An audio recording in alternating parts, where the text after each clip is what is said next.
नाजरीन, इस दुनिया ने बड़े ही अजीम साइंसदान देखे। Albert Einstein, sir Isaac Newton और इसके अलावा ग्राहम बेल।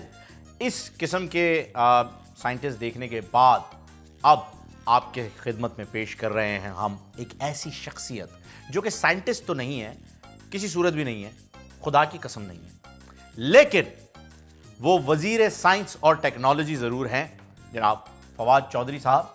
अब उन्हें ये वजारत मुबारक हो। हमने सिर्फ ये देखना है कि अब ये वजीर साइंस एंड टेक्नोलॉजी बनने के बाद वो जो इनका 55 रुपए फी किलोमीटर वाला हेलीकॉप्टर था वो लेकर ये चांद पे कब जाएंगे। बस इंतजार इस चीज का है ताकि हम नासा को बता सकें कि ओए तुमने तो भेजे वहां पे बांदर, हमने भेजे बंदे। और मैंने तो यहां तक सुना है कि फवाद चौधरी साहब वो हेलमेट पंखे वाला जो है वो खुद पहन करके जो है वो जाने वाले हैं। Let's hope for the best. समझ तो गया होगा